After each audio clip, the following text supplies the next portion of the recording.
Olá, sejam todos muito bem-vindos ao TWE Winecast. Eu sou o sommelier Evandro Segato e junto com o Maurício Stort, hoje nós vamos estar falando sobre o assunto enonegócios com uma vinícola de Flores da Cunha, que eu tenho muita história com eles. Tá? Nós estamos gravando o nosso Winecast aqui no Castelo St. Andrews, em Gramado, dentro da adega, que é considerada uma das 100 melhores adegas do mundo pela Wine Spectator. E quando vocês vierem a Gramado, fica aqui o convite para que vocês venham até o Castelo St. Andrews para conhecer essa maravilha de lugar. Se puder, se hospedem aqui no castelo, que é um lugar único, um dos únicos na América do Sul. E se vocês não puderem se hospedar, venham participar de um terroir, de uma degustação aqui na adega ou jantar no nosso restaurante, que vocês vão ter uma experiência incrível.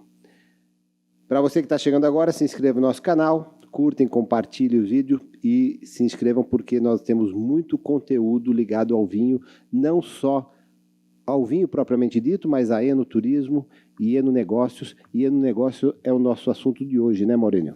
Sem dúvida. E hoje convidado da gente é o Felipe Beber. Felipe Beber, da família Beber. Que é, inclusive, meu amigo. E eu quero começar, antes de você falar, Felipe, porque você foi... Quando eu comecei no vinho e comecei a comprar vinhos para as degustações, para os eventos que nós fazíamos, principalmente em São Paulo, você foi um dos primeiros que eu nem me lembro o motivo, realmente não me lembro, mas você foi um dos primeiros que nós começamos a trabalhar com seus vinhos e sempre foi um sucesso. E foi um sucesso não por causa da qualidade só dos vinhos, mas porque você sempre colaborou de uma forma muito incrível. Mesmo quando a gente nem se conhecia pessoalmente, eu ligava para você e falava: Felipe, estou precisando disso aqui, só dá para fazer dessa maneira, e você sempre estava solícito, concordando, ajudando, e talvez uma parte do pequeno sucesso que eu tive no mundo do vinho veio através da sua ajuda. Obrigado. Felipe, falando da Beber, de Beber e esse nosso capítulo de enonegócios, a Beber tem uma história, em termos de vinho, relativamente muito jovem, né? São 8 anos que existe a vinícola. Ela foi impulsionada por ti e pelo teu irmão, com a ajuda do teu pai, e vocês... na minha leitura, além disso, você é o presidente da região do Promonte, né? Para quem não conhece, a Beber está localizada em Flores da Cunha, que vem apontando para um turismo, principalmente, de uma qualidade alta. Em função, Flores da Cunha é uma cidade que todo o interior é asfaltado, todas onde tem uva tem como chegar sem nenhum problema. E vocês têm, na minha leitura também, um aspecto muito interessante. Vocês conjugaram a história da família dos italianos, da casa, com a modernidade da arquitetura. Eu queria começar por aí falando sobre esse aspecto que, na minha percepção, estimula a visita, né? Ela é muito agradável, ali a pessoa tem um acesso à visita, às harmonizações, mas também, se quiser ficar na parte de fora, vendo a natureza, que é muito bonita, inclusive, é uma alternativa, né? Claro.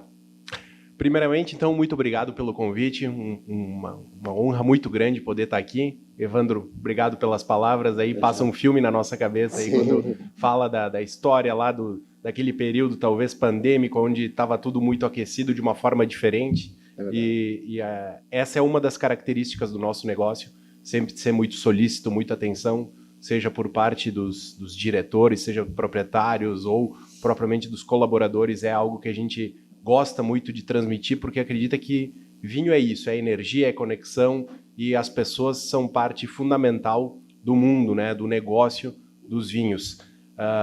Te falava anteriormente aí que tem essa característica bastante forte no mundo do vinho, das famílias estarem presentes, e a gente, de certa forma, tenta transparecer, tenta deixar isso claro no nosso modelo de negócios.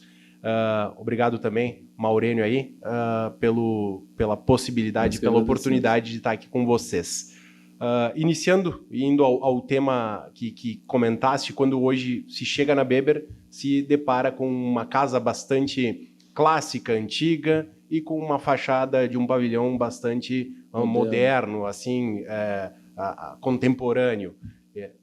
com o jardim emoldurando tudo isso e contextualizando isso. Quando a gente pensa no projeto de enoturismo lá em 2019, a gente pensa num macro e contando um pouco da história da vinícola dentro de toda a cena arquitetônica que o visitante se depara quando nos visita, né? Essa conexão entre os ambientes, entre as proposições e as provocações que a arquitetura faz, de certa forma, é um pouco da nossa história retratada. Então, falando da recente história da Weber, né? Uma vinícola com 8 anos, mas que tem na sua origem a vitivinicultura. Tem a bisavô do nosso pai, que chega ao Brasil, vem passando de geração em geração essa cultura de se elaborar uvas e produzir vinhos.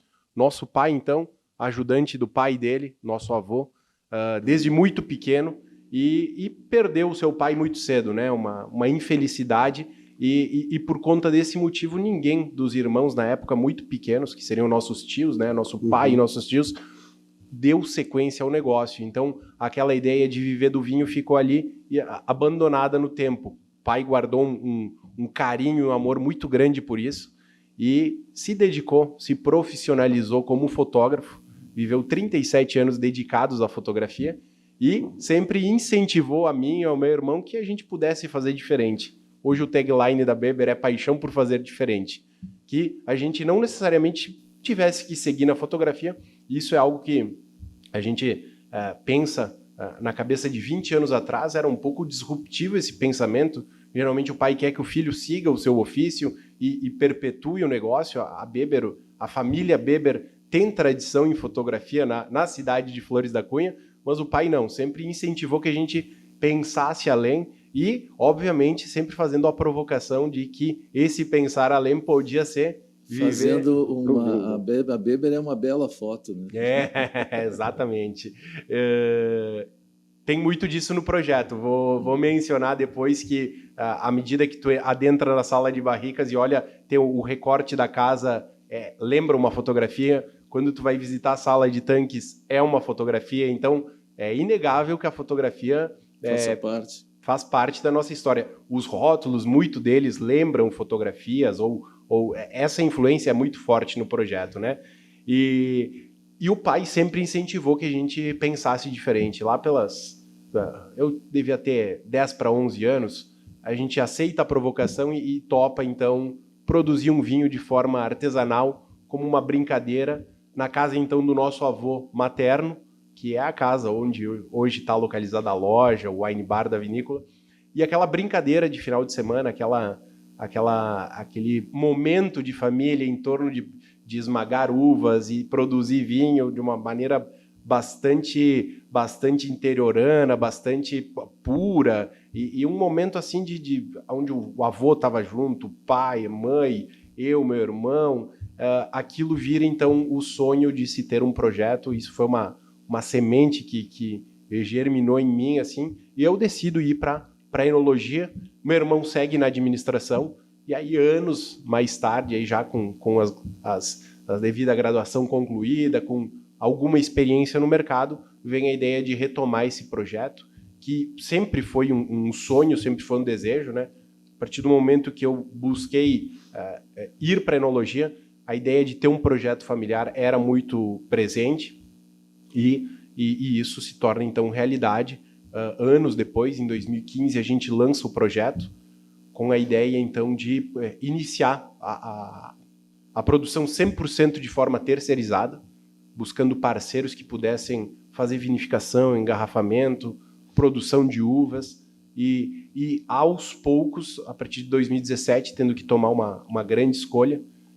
Acho que empreender um pouco disso. Todo dia a gente tem uma escolha uma ou mais escolhas para tomar, né? Sem contar os 2 anos da pandemia que vocês passaram nessa história dos 8 anos. Né? Exatamente. Eu queria pegar essa palavra, o disruptivo, né? Que você é um enólogo jovem em relação, digamos assim, à média do mercado, mas os nomes dos vinhos Sim. da Weber remete a nomes tradicionais da história do Rio Grande do Sul, a palavra Bá, sim, né? Sim. Guri, o próprio Maragato, o Chimango. De onde vem isso? isso vem de um conceito nosso muito forte de mercado, quando a gente lança as primeiras etiquetas com as nossas marcas em 2017, 2018, começa a criar força. Em 2019, a gente, então, vê que precisa, de alguma forma, ser notado no mercado. Não tínhamos estrutura de enoturismo, não tínhamos pretensão de, num curto espaço de tempo, investir nisso, que é uma vitrine fabulosa, depois a gente vai falar sobre enoturismo. Isso é muito bom, soma muito ao projeto. A gente, então, na venda pura de distribuição, precisava ser notado, precisava chamar atenção. Primeiro ponto de contato do cliente hoje com o vinho, etiqueta, nome, rótulo, e não havia pretensão também de fazer um investimento gigantesco em garrafa, como alguns players do mercado fazem, de trazer garrafa diferente, que também é uma baita estratégia. A gente optou, então, por nome e por rótulo. Como super custo também, né? Obviamente, a gente tem um custo aí de estoque que se multiplica por N vezes por conta do vidro ser mais caro, né? Vem a ideia, então, de nome e de etiqueta, porque a fotografia também faz parte da história da família. E os primeiros rótulos, então, de alto impacto que a gente chama, que a gente lança, são Bá e Maragato. O Bá, um sucesso absoluto, um vinho que para a época era bastante, mencionando novamente, disruptivo, a gente vindo com a pegada da caricatura, num mercado onde era um tanto quanto conservador. Isso, a gente está falando de 2019, há 4 anos atrás, mas não haviam tantas etiquetas ousadas há 4 anos, como a gente percebe hoje, já um novo andar dessa questão de posicionamento. E, obviamente, o Maragato clássico, conservador, mas num estilo de bastante presença. Tem muita arte no rótulo de vocês. Muita. Né? Depois, o redesenho do Maragato, e aí ganhando as bolhadeiras, a gente tem um chimango também, com as bolhadeiras adornando, com aquele rótulo nobre. Então, de novo, fotografia e vinho permeando aí um mesmo caminho. E obviamente, de onde vem isso? Enaltecer a nossa cultura. Acho que a cultura gaúcha é extremamente rica e a gente, como gaúcho, a gente valoriza muito isso. Obviamente, talvez entregar isso para o maior número de pessoas possíveis, conseguir explicar o que significa o Bá. Então, cada caricatura representando uma face do Bá. O gaúcho usa o Bá para quase tudo. Então, foi difícil com uma caricatura a gente explicar o Bá, por isso que são 3 rótulos distintos e torna um pouco de um projeto colecionável. A ideia do Maragato e do chimango, essa dualidade, essa totalidade do estado. Por muito tempo o estado ficou dividido entre chimangos e maragatos. Então, vinhos que permeiam aí em 2, 3, 4 terroirs para serem criados, representando um pouquinho do que melhor se adapta em cada terroir. Lembrando que hoje a gente não tem vinhedos próprios, tem parceiros produtores. Na Serra Gaúcha, na indicação de procedência Altos Montes, que é de fato de onde somos, mas temos parceiros produtores também em outros municípios da Serra, na Serra do Sudeste, na Campanha e em Campos de Cima da Serra. Então, chimango e maragato é um pouco dessa provocação de castas tintas e brancas com a brincadeira dos lenços, lenço branco e lenço vermelho, e permeando aí nessa representatividade, nessa máxima expressão do terroir gaúcho. Um outro ponto que me chamou muita atenção na visita à vinícola, e eu não vi em outro lugar, é a questão da esfera de concreto. O que é exatamente, qual é a proposta da esfera dentro do teu negócio?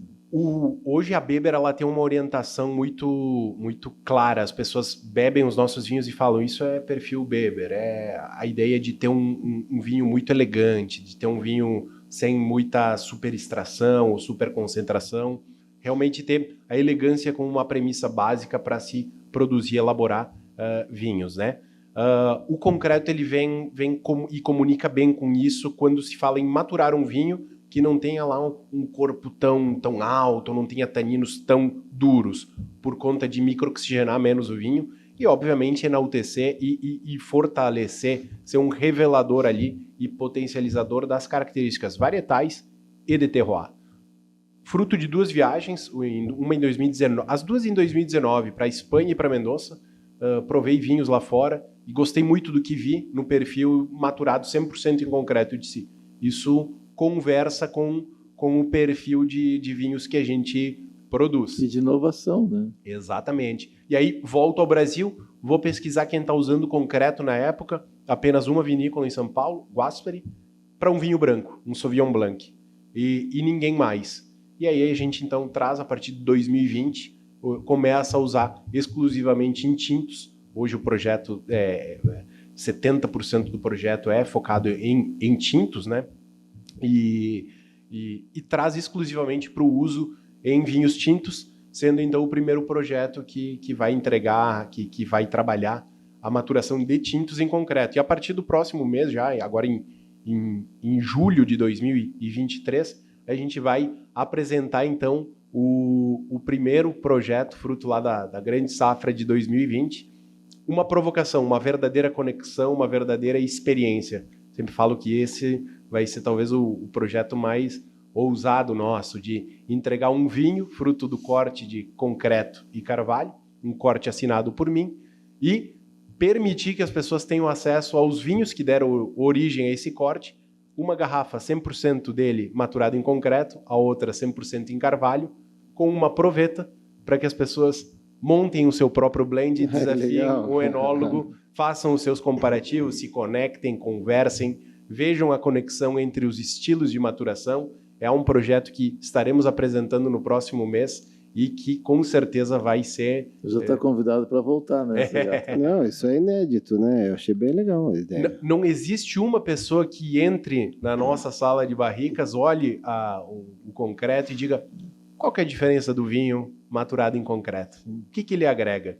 E aí a gente vai possibilitar isso para as pessoas. Mas deixa eu entender, isso não vai ser um blend de maturação concreto?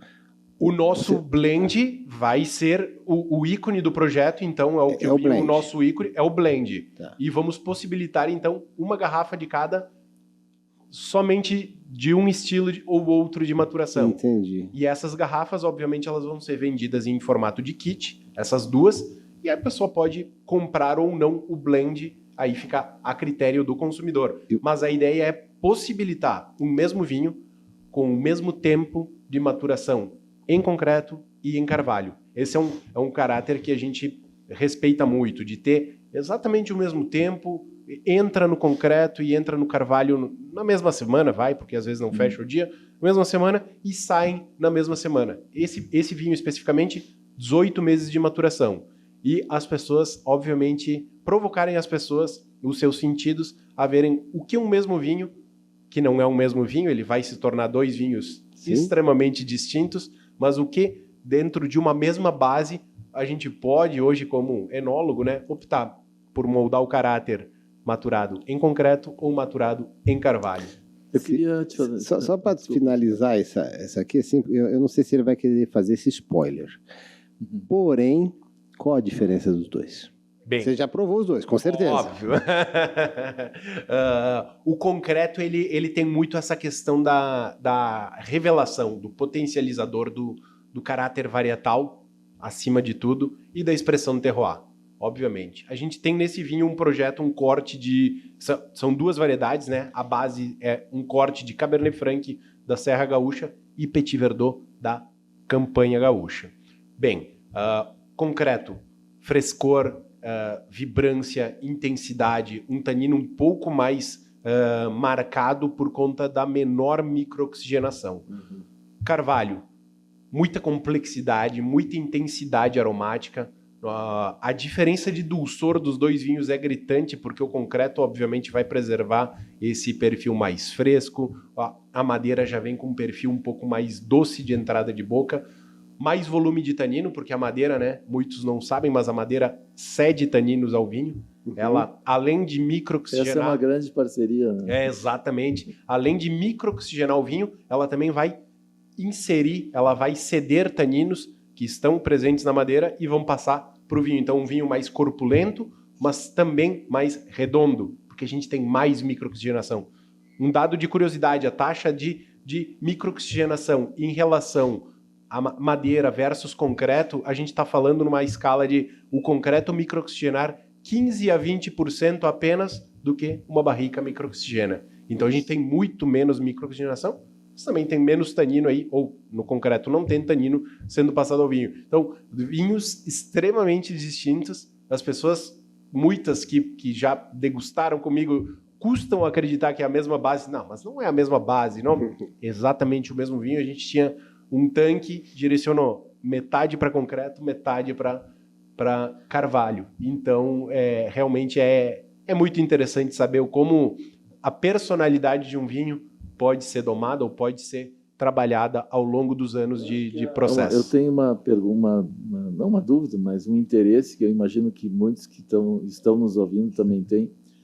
Como que dentro desta lógica, e vocês, por ser uma vinícola que tem design, que tem inovação, como que é o posicionamento de marca? Bar, Guri, Chimango, porque aquela região, mas vocês principalmente, apontam para um vinho de alta gama, um vinho posicionado em preço, em qualidade, oferece isso, né? Perfeito. Dialoga isso com quem olha a garrafa. Como é que vocês pensam isso? Porque isso é uma curiosidade. Perfeito. A nossa ideia em relação ao posicionamento, principalmente falando em enoturismo, é trabalhar com um turismo de excelência. A região aí de Altos Montes, ela vem galgando um lugar muito focado nesse perfil de cliente, de atender um volume menor de visitantes, mas atender com experiências um pouco mais específicas, um pouco mais exclusivas, né? Eu acho que a limitação de volume, ela te possibilita isso e, de certa forma, essa exclusividade também é o que muitos visitantes estão procurando, né? Até um comentário, Segato, muito interessante. Flores da Cunha fica 20 quilômetros de Caxias do Sul, que tem aeroporto e tem um aeroporto privado. Exatamente. Em Flores da Cunha. Temos um aeroporto privado em Flores da Cunha. Isso possibilita a visita aí, amplia esse leque de possibilidades e, obviamente, conversa um pouco também com esse perfil de público que a gente quer atrair para as nossas vinícolas, né?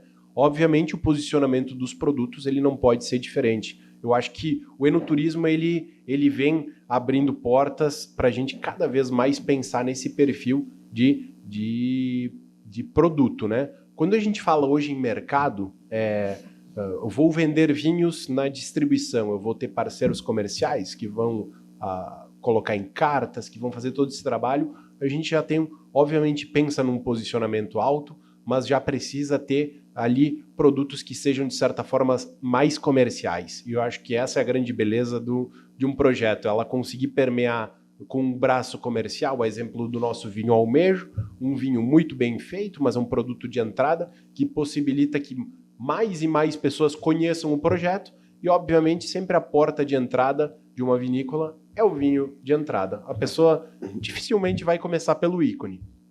Bem, degusta o vinho de entrada, um vinho muito bem feito, com boa qualidade, dentro, obviamente, da sua proposição, um custo-benefício muito bom, a pessoa sobe mais 1 ou 2 degraus aí e vai querendo, então, buscar e conhecer, degustando os mais variados perfis de vinho que o projeto entrega. Eu acho que vinhos de entrada hoje a gente não se enxerga não produzindo, numa talvez tentativa de posicionar somente etiquetas A ou A+.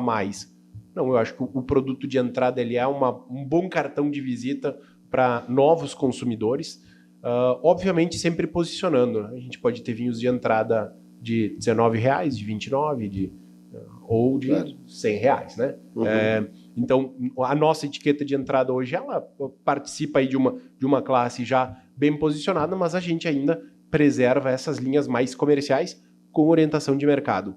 O que o enoturismo vem nos mostrando, quem procura enoturismo, quem vem nesse perfil, né, que Flores da Cunha, a região de Altos Montes, vem atraindo muito, ela gosta de etiquetas já de um nível reserva ou premium, se não super premium. Então, a gente tinha 2 etiquetas nesse posicionamento, Chimango e Maragato. Esse ano vamos lançar mais 4 etiquetas e já para talvez final de super premium e já para o primeiro semestre de 2024 já mais 2 a 3 etiquetas previstas no lançamento nesse posicionamento de produto. Então, o enoturismo ele te possibilita brincar nesse perfil de produto com valor mais agregado e, obviamente, podendo contar a real história que tem por trás de um vinho de uma maneira como dificilmente em algum lugar do Brasil, quizá do mundo, se contaria. A vinícola, né? Eu visitei Salta, e o Segato também visitou recentemente, e eu percebi que Salta, em relação dentro do contexto argentino, por exemplo, começa a construir vinhos, projetos de vinho, pegando a tua linguagem, e onde todo o processo de comercialização se dá através de QR Code, com mercados onde tem história, tem todo... eu achei muito interessante. Me parece que quando tu fala de projeto, tu aponta esse perfil, né, de inovação, internet, público de internet, um grupo de seguidores orgânico bastante grande dentro da vinícola, né? Perfeito. Eu acho que isso sim são ferramentas que ajudam e que vêm a somar no processo de venda, no processo de comercialização. E o enoturismo, de certa forma, ele é um centro de experimentação único, né? É a cara da marca. A pessoa está ali conectada com, de fato, o que foi pensado para cada produto. E a reação é na hora, né? Exatamente. E as pessoas, assim, eu sempre costumo falar para o time que lida lá com o atendimento, né? Nós temos aqui um canhão. Ele pode estar apontado para o alvo certo ou pode contra estar... si. Exatamente. Se tu não tiveres um bom atendimento, não tiver uma boa recepção, não trabalhar com o encantamento aí das pessoas, tu tá jogando contra. Então, ele é uma ferramenta extremamente fabulosa, tem muita força, mas tem que trabalhar certo. E obviamente, atendimento é algo que tem muito a ver com esse lado da recepção, da hospitalidade, do bem tratar, do tentar entregar dentro do que o cliente está buscando a melhor experiência, né? Falo isso repetidas vezes para a equipe, para o time. Quando vai à Serra Gaúcha, a gente comenta o Brasil hoje quase 1000 vinícolas. Quando vai à Serra Gaúcha, talvez se tenha aí facilmente, numa conta rápida, 150 vinícolas disponíveis para visitar. Se você fizer um tour aí de 3, 4, 5 dias, não vai visitar mais do que 10 ou 12 empreendimentos. Então, a pessoa que escolheu passar o seu tempo conosco, ela nos escolheu de uma grande lista e de uma seleta lista, e que ela abriu mão talvez de visitar tantas vinícolas para estar esse tempo conosco. Então a gente tem a obrigação de entregar a melhor experiência possível para aquela pessoa, para aquele visitante que escolheu passar o seu tempo conosco. Tempo nobre, né? A gente, quando lida com enoturismo, lida com férias, lida com um momento de descanso, de relaxamento da pessoa. E a gente sabe que ele é um tempo minoritário na vida da grande maioria, sim, hoje dos brasileiros, né? Você trabalha mais tempo do que vive em, sim, período de férias. É assim que a gente espera, né? Que tal, Segato, a Beber? Não, eu acho degustar um vinho da Beber ali no... Como é que você chama no jardim ali? No deck, vamos dizer assim... É uma delícia, né? Nós estivemos lá e degustando vinho com você, inclusive. É um momento único, além das degustações que você faz dentro da sala de barrica, que é uma experiência que nós fizemos que foi incrível.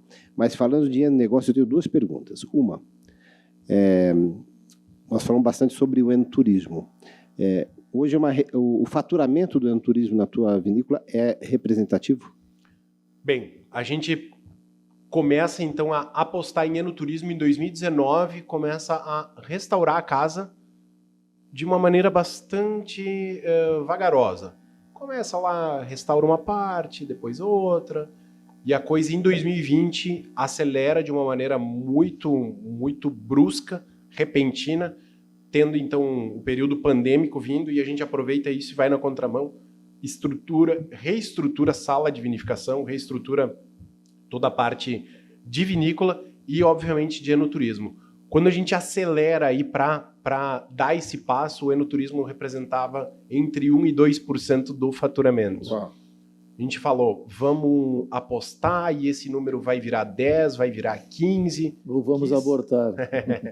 Não existia a opção abortar naquela fase. Quiçá vai virar 20, já estamos muito bem. E a gente está batendo agora, esse mês, dia 12 de junho, a gente fechou 2 anos de enoturismo oficialmente. Que 12 de junho de 2021 a gente abre o nosso wine bar, então ofertando as experiências de degustação e de wine bar. E agora já fechando 2 anos com uma receita hoje na casa de 33% do faturamento. Então a expectativa era 15 a 20, num período talvez de 3 a 4 anos, já estamos em 33, e pelas réguas de crescimento de negócio, de enoturismo, rapidamente aí ela vai chegar na ordem de 40, 45, que é o nosso ponto de equilíbrio. A gente pensa aí como um negócio salutar entre 40% e 45% da receita na origem, né? Vinda de enoturismo. Seja por venda de vinho, seja por venda de experiência, seja por venda da alimentação, enfim, de tudo que envolve o estar conosco. Hoje é imprescindível, então. É uma coisa que não tem como voltar atrás. Não existe mais como voltar atrás, porque é representativo no negócio, é 1/3 do negócio. Agora, outra pergunta que eu queria falar é de marketing, que eu sempre pensei, e eu não tenho uma resposta. Não sei se você vai ter para mim. Você tem 2 vinhos que você... 2 rótulos que você tem 3... 2 vinhos que você tem 3 rótulos em cada um. Bai e Guri. O Guri você tem 3 cores diferentes, azul, vermelho e verde. E o Bá você tem o gaúcho falando 3 frases diferentes. Bá, quero vinho, Bá... Que bom. E Bá é o Bá que vinho. Bá que vinho. Isso. É o mesmo vinho com 3 rótulos diferentes. Isso não confunde o consumidor? Por exemplo, eu chego o Guri, eu olho lá na prateleira, um vermelho, um amarelo e um azul. A primeira impressão, assim, são 3 vinhos diferentes. Mas é o mesmo vinho. Qual Guri eu compro? Exatamente, qual eu compro? Porque eu já tive essa pergunta. Me dá um vermelho, mas o vermelho é o mesmo do amarelo. E existe uma explicação. E eu sempre fiquei com essa dúvida. Isso confunde o consumidor. E a partir do momento que confunde, gera a necessidade de ele fazer uma pergunta para o atendente. Sim. A partir do momento que ele faz uma pergunta, ele já está falando do produto. Então o nosso objetivo já está...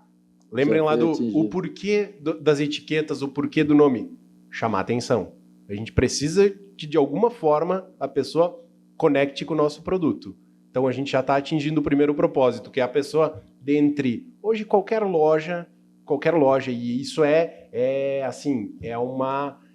um parque de diversões para quem gosta de vinho hoje. O Brasil... Aqui, quantos vinhos nós temos aqui no Castelo Segato? Aqui nós temos quase 4.000 garrafas. Bem, então a gente está falando do empório pequeno do bairro lá.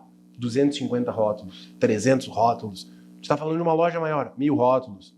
Uma loja já de um bom porte, 3.000 rótulos, 4.000 rótulos. É a Disneylândia dos vinhos, né? Como que a gente vai fazer a pessoa pegar a nossa garrafa na mão dentre... Vamos imaginar o fator atendente, indicação, aqui não ponderado. A pessoa transitando pela loja. Ela vai ver um vinho que se chama Guri e tem 3 cores. Por que isso? É o mesmo vinho? Não é? E aí já criou a conexão. Para prestar atenção. Então, é uma confusão intencional, de certa forma. E aí, obviamente, como a gente opera hoje, basicamente, em pontos de venda aonde há orientação, mesmo que a gente opere com autosserviço, vou dar um exemplo, vai vender aí para uma rede, um hortifruti de São Paulo. A gente só trabalha com, hoje, pequenas redes que tem um atendente, que tem um sommelier, que tem alguém aí para fazer a orientação, para fazer a condução do cliente. Então, hoje não existe ponto de venda que nós estejamos presentes onde a pessoa não vai ter orientação. E a partir do momento que criou a confusão e ela solicita, já se está falando sobre o produto e a chance de efetivar uma venda é muito maior sobre uma etiqueta que passou desapercebida. É um belo posicionamento. Convenceu. Estamos Total. muito satisfeitos de ter te recebido. Isso se repete na nossa linha Beber, onde a gente tem o Sauvignon Blanc, o Rosé e o Chardonnay. A das flores, né? Onde o rótulo, que seria o contrarótulo, é o que o cliente hoje está fazendo a exposição e não diz absolutamente nada. É uma pintura, é uma obra de arte aí, inspirada nos jardins da vinícola.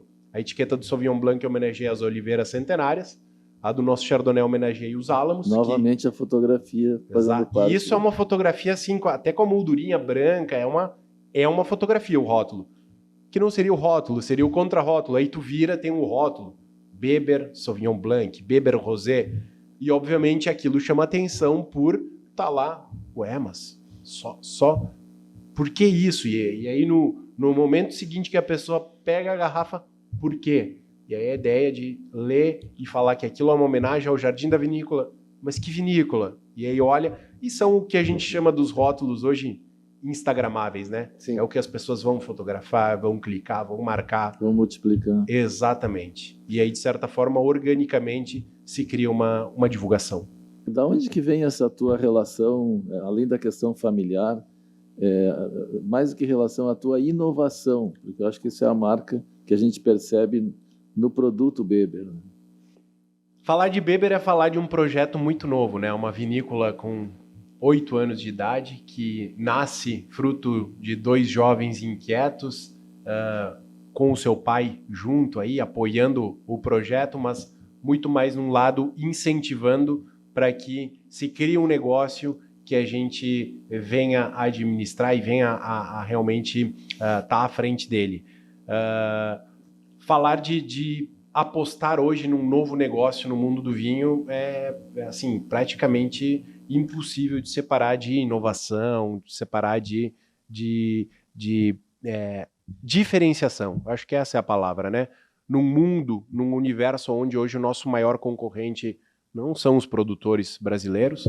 A gente sabe que hoje o Brasil ocupa falando de vinhos finos, hoje praticamente menos de 10% da fatia de mercado. A gente tem hoje um mundo como concorrente. Então, se de certa forma tu não tentar te diferenciar e buscar o teu nicho por alguma questão aí de posicionamento, marca, branding, estilo de produto, forma de comunicar, a comunidade que tu vai estar criando, tu, de certa forma, não vai fazer muito barulho no mercado. Então, a gente sempre teve essa orientação. Eu venho me criei na área comercial, né? Me formo em enologia e vou estagiar. E no primeiro estágio que eu faço, sou efetivado e o proprietário lá da vinícola me dá a possibilidade de assumir não só a parte produtiva, mas a parte comercial. E aí eu descubro uma nova face minha que sempre gostou muito de realmente estar em contato com as pessoas. E, de certa forma, o comercial hoje ele é fundamental, a parte produtiva e comercial estarem conectadas.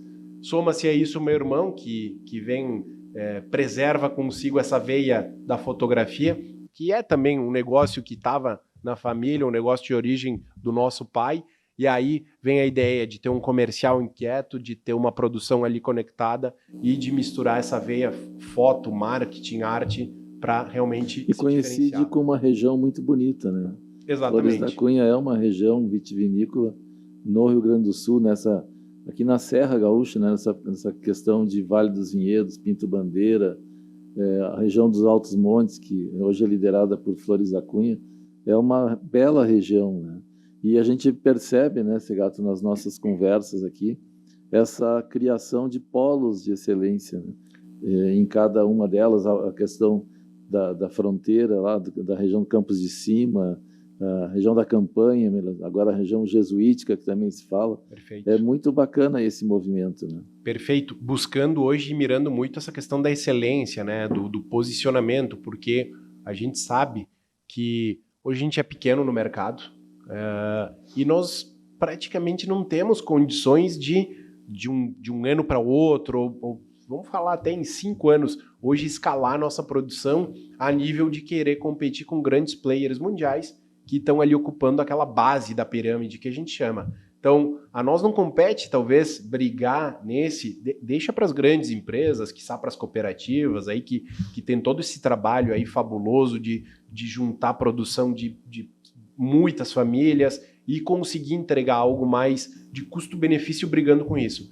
Temos projetos, tem que se posicionar e, obviamente, soma-se a isso a excelência dos consumidores, a excelência e o enoturismo, né? De novo, vem como uma ferramenta para somar, para enaltecer, para agregar e para, de certa forma, ajudar a selar todo esse posicionamento. Gostam mais nos vinhos ou nos espumantes, como conceito de região? Assim? Hoje, um pouco na contramão, a grande maioria dos projetos hoje com espumante muito crescente, a gente foca muito em vinhos tintos, aí agora, obviamente, os brancos, a exemplo do que a gente está degustando aqui, vem crescendo muito, seja num perfil de brancos mais frescos, leves, o rosé, e tranquilos, ou de brancos complexos e estruturados. Hoje, do nosso projeto, 80% são vinhos tranquilos. Espumante representa 20% apenas. É interessante esse traço, né? Quando há uma tendência, digamos, regional aqui, encaminhar para o espumante, para o branco, vocês estão indo em direção ao tinto, né? Perfeito. Hoje no Brasil, de cada 10 garrafas que são sacada a rolha, 8,5 são de vinhos tranquilos, né? Então a gente tá falando até quase 9 garrafas vinho tranquilo. Espumante ainda é pouco representativo na cadeia de consumo. Vinhos brancos e rosés caem também ali, talvez branco, rosé e espumante, somando a categoria, não chega a 20%. Então a gente hoje tem uma base de consumo muito mais ampliada de vinhos tranquilos e vinhos tintos tranquilos. Obviamente que o espumante é o nosso cartão de visita. A gente vê com bons olhos essa bebida. Ver essa maravilha. Não, esse aqui que eu queria que você falasse, o Chimango, ele é aquele vinho que, quando eu degusto um vinho que ele está acima da média, assim, está fora da curva, eu sempre falo que é um vinho que é uma falta de respeito produzir um vinho desse. Esse aqui é uma falta de respeito. O vinho é incrível. E é um blend de tudo, né? Um blend não, é Chardonnay, 100% Chardonnay, mas o resto é blend. Exato. É de bebê ajoelhado. Exatamente. Pode ser assim também. Não, porque o vinho é maravilhoso. Na parte aromática, na parte gustativa, você tem uma explosão de frutas na boca, a cor dele. E o Chardonnay é um vinho que eu sempre falo, e você me corrige, que você, que é o enólogo, ele aceita bem a barrica, mas se o enólogo erra na barrica, exatamente, ele atrapalha o vinho. Né? A gente está aí à frente de um ponto que é um desafio para nós hoje, produtores. O barril, o carvalho vem sendo usado no Brasil já há alguns bons anos. Talvez na última década tenha tido um crescimento gigantesco do uso desse perfil de maturação. E a gente facilmente pode perder a mão em vinhos mais delicados. A exemplo do Chardonnay, eu posso citar também um Pinot Noir, vinhos que temos que trabalhar a madeira com mais cuidado do que os outros vinhos. Todos os vinhos a gente precisa ter cuidado ao se trabalhar a maturação em madeira. Chardonnay, sem sombra de dúvidas, ainda mais cuidado. A gente chega nesse Chimango lote 3, majoritariamente safra 2021, na minha opinião, o melhor dos 3 que a gente lançou até hoje, justamente por conseguir esse equilíbrio ao longo dos anos aí, testando, maturando, degustando, um equilíbrio aqui de perfil de usos. Ele não é um branco que passa só em primeiro uso, longe disso, e o perfil do tamanho do barril. Aqui a gente mescla 225, 228 e 500 litros.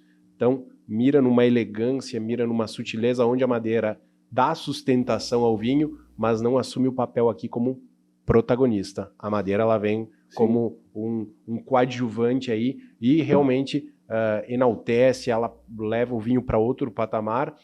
Falando de chimango, obviamente, fazendo analogia ao movimento de chimangos e maragatos, a gente tem também o maragato, mas esse é um vinho que passa por 2, eu falo 2, quase 3 terroirs. Por quê? A gente tem 2 vinhedos na Serra Gaúcha, um na Serra do Sudeste.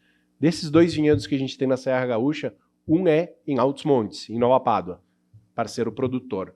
Outro vinhedo fica no município que chama André da Rocha.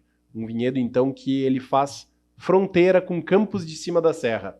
A gente pode degustar separadamente isso, um Chardonnay com muita acidez, muito frescor, muita vibrância, vivacidade, que quase conversa com o perfil de Campos de Cima da Serra. Então é realmente praticamente a mistura de 3 terroirs que a gente tem aqui hoje representativos no Rio Grande do Sul e entrega aqui então depois de 1 ano e meio de maturação, esse aqui já com quase 1 ano de garrafa, entrega essa complexidade, essa fineza, elegância, toda essa realmente explosão de fruta, né? Tu menciona a fruta, então quando a gente fala em fruta, depois de 2 anos e meio de maturação, 1 ano e meio em madeira, 1 em garrafa, é sinal de que o vinho está sendo respeitado, ele ainda está expressando a sua origem, né? E essa cor maravilhosa vem do quê? Essa cor maravilhosa, ela vem obviamente, do ponto de maturação da uva. A Chardonnay, para esse perfil de vinho, ela não é uma fruta que é colhida num ponto de maturação que a gente destina para um base espumante. Um Chardonnay que vai para a base espumante chega na vinícola extremamente verde. A uva que vai, então, para Chimango já vem com um perfil um pouco dourado, uma uva mais madura, um ponto um pouco adiante do que uma uva que vai para um base espumante. Esse ponto de maturação tem um ponto de influência e, obviamente, o tempo de maturação no carvalho vai apurar e vai intensificar, tendo esses reflexos dourados, um amarelo palha, né, tem um nuance de verde, tem um nuance de dourado. Para mim é uma cor que me encanta muito e que realmente te provoca já no olhar. De álcool, hein? Esse aqui, 13,5. Então, 13,5 para um Chardonnay. Bem madura a uva, né? Com bastante açúcar. E o que você consegue, uma untuosidade que você percebe na boca, né? Muito presente. Os aromas de fruta, como eu falei, explodindo tanto na boca quanto no nariz. E a persistência, né? Você toma ele, você tem um retrogosto, você conta aí 6, 7, eu cheguei a contar quase 8 segundos aqui, você estava ainda percebendo, se lembrando do vinho. Exatamente. Muitas pessoas que comentam e apontam como um fator fundamental aí de qualidade do Chimango a persistência desse vinho. Ó. Ele fica no paladar e cabe ressaltar também uma complexidade de sabor por questão dos perfis de solos distintos aí que a gente adentra com os vinhedos. A gente tem uma entrada doce, um final fresco, mas misturado com um leve salino. Eu gosto muito desse perfil, desse perfeito. Mineral nos brancos, por conta de decomposição de basalto, decomposição de granito, em distintos vinhedos. E aí esse mineral te provoca, ao longo do tempo, daqui a 1 ano, isso vai estar ainda mais complexo, 2, 3. É um branco que a gente costuma falar que é um bom branco para guardar, comprar em algumas garrafas e esquecer. Onde é que está o diálogo da história dos chimangos com esse vinho? Os chimangos, essencialmente, representam um movimento, então, federalista. E eles usavam um lenço branco. A gente sela esse vinho, então, com a cera branca. Maragatos, lenço vermelho. Então, cera vermelha e, obviamente, branco, casta branca, lenço vermelho, castas tintas. O nosso Maragato, um blend icônico do projeto, 6 castas, 3 terroirs, e também um branco, um tinto de 1 ano e meio de maturação. E, obviamente, falando em batalha, a gente aqui tem na garrafa esse adorno aqui, quando a garrafa está lacrada, das 2 bolhadeiras aqui. 2 bolhadeiras. A bolhadeira, um símbolo, né, da caça, um símbolo do campo, um símbolo da captura. Aí, o gaúcho usa isso que vem do gaúcho. Exatamente. Usa no laço. Então a gente tem a bolhadeira da Beber aqui. Um símbolo muito sutil, delicado, que comunica aí com um público bastante específico, mas que também representa essa questão da batalha, da disputa, da dualidade, e que, de fato, o movimento Chimango e Maragato tem essa representatividade. Então, elementos e muita história dentro de um projeto que a gente tem um carinho muito grande, que é Chimango e Maragato, que enaltecem a cultura do gaúcho. Para fechar a tua linha de vinho, você tem a linha de entrada, que é Almejo, que são 4 castas. Chardonnay com Riesling, que é o branco, evidente, Cabernet Sauvignon, Merlot e Taná.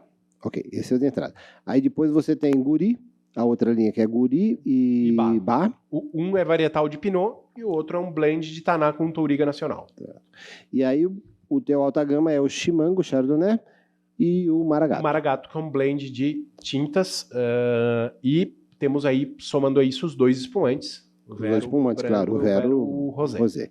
E o que vem por aí? E temos uma linha, né, mais recentemente lançada, que é dos vinhos brancos e rosé tranquilos. Que é verdade. Claro. Sauvignon Blanc, Chardonnay e Rosé. O que vem mais? Obviamente, falando de ascensão de projeto, a gente não tem como não mencionar o enoturismo. É algo que hoje é representativo dentro do negócio. 1/3 do nosso negócio já é enoturismo. E o enoturismo nos instiga a criar produtos de cada vez mais alta gama, porque, como mencionamos já anteriormente, o turismo na nossa região vem se fundamentando muito em turismo de excelência. O que vem? Vem a provocação, então, de um projeto super premium do concreto. Hoje, quem visita a Beber vê lá a sala de maturação, vê as esferas de concreto. Então, um projeto que é um vinho 100% maturado em concreto, outro 100% em carvalho, e o blend deles, que vai ser o ícone hoje do nosso projeto, já lançado, então, no próximo mês. Temos em previsão de lançamento um teróldigo varietal. Teróldigo, uma dupla homenagem, ele vai ter o nome do nosso... O nome, a marca comercial do vinho vai ser o nome do nosso avô materno. E por que a teróldigo? Região, hoje de origem da Beber. Beber é um sobrenome austro-húngaro, né? De origem austro-húngara. Vem de uma região que a Itália tomou, hoje conhecida como Tirol. Exato. Muito se planta teróldigo, Gewürztraminer. Uma região que fala alemão dentro da Itália. Exatamente. E passaporte do bisavô do pai, ele tinha alguns dizeres em alemão e alguns dizeres em italiano. Então, tinha essa dupla influência cultural. Inclusive, nos túmulos dos que foram mortos na guerra, os nomes eram trocados. Os nomes italianos passaram a ser alemães. Olha ali. Em função, eu atuei bastante com empresas nessa região. Uhum. Na divisa da Áustria com a Alemanha, na Itália, começa... É uma região muito bonita, muito interessante, uhum. E que a origem de vocês está lá. Exato. E aí o teróldigo vem, então, essa provocação da casta, dando spoiler, já pensando em maturar alguma coisa desse vinho em carvalho austríaco. Isso é uma conversa que a gente tem. Só falta vender em euros agora. Por que não? Então, mas nesse primeiro lançamento, obviamente não, mas a partir desse ano, talvez alguma coisa de carvalho austríaco para fazer essa conexão com a nossa ancestralidade, né? E então, esse teróldigo, o primeiro vinho nosso maturado 100% em barril de 500 litros, que é algo que a gente também fortalece a cada dia mais, a elegância, a sutileza da madeira. Então, 100% maturado em carvalho de 500 litros e por 24 meses. Então, nosso alta gama hoje batia em 18, agora 24 meses o teróldigo. E para o próximo ano já, com certeza, ou para o final desse ano, a previsão do nosso primeiro espumante super premium. A gente hoje tem 2 espumantes, como mencionado, de uma categoria já de espumantes mais de entrada, né, ou de média gama, já indo agora para um espumante de super premium entre 24 e 30 meses de autólise. Essa primeira edição, um corte de Serra Gaúcha com altos montes, e a partir do segundo lançamento dele, então sempre um varietal altos montes, então vai ser um produto também com indicação de procedência. E, na sequência, né, como eu falei, temos vários lançamentos nessa categoria Super Premium. O nosso primeiro vinho tinto, com indicação de procedência, um Merlot varietal, 1 ano e meio de maturação também. Então, belos vinhos aguardo aí para essa nova fase da história do projeto. Eu tenho curiosidade aqui, quem entende vinho é o Segato, que é o nosso parceiro e sommelier. O Touriga Nacional, ele se adaptou bem aqui no Rio Grande do Sul, na região sul? A gente tem resquícios de plantação, a gente tem um Touriga varietal na linha Família Beber, que comentamos da linha Família Beber, comentamos Frank, Malbec, Marcelin e Touriga Nacional. Não falamos da Família Beber. Não falamos dessa linha, né? Nossa linha reserva. É verdade. Temos um Touriga varietal e ele participa o Touriga hoje está em 3 vinhos nossos. Nosso varietal, temos no Bá, 7% de Touriga nacional, e temos ele no Maragato também. Ele ingressa no corte do Maragato. A Touriga tem pouca representatividade de plantio, mas tem nos rendido belos frutos, belas experiências aí, seja na Serra do Sudeste ou na Campanha Gaúcha. Mas ele é uma uva mais do perfil da campanha, mais calor. Exatamente. Porque Portugal é de uma região quente. Exatamente. Né? Então, nessas regiões a gente tem um solo mais pobre, mais tendendo à areia e com mais calor. Como dizem os argentinos, mais áridos e cálidos. Né? Exatamente. Eu acho que foi show. Acho que em termos de vinho eu consigo eu ficar aqui tomando Maragato aqui, batendo papo enquanto isso. Incrível vinho, incrível tudo. Convido vocês todos a conhecerem a família Beber lá em Flores da Cunha. Obrigado, Felipe, mais uma vez por estar aqui conosco. Eu que agradeço, sempre um prazer, uma honra estar aqui com vocês, falando um pouco da nossa história e contando um pouco do que a gente faz. E bem feito. Saúde. Saúde, gente. Obrigado. Aí. E vocês, convido novamente a se inscrever no nosso canal, acompanhar conteúdo sobre enoturismo, sobre vinho, sobre enonegócios. E até o próximo vídeo. Um grande abraço.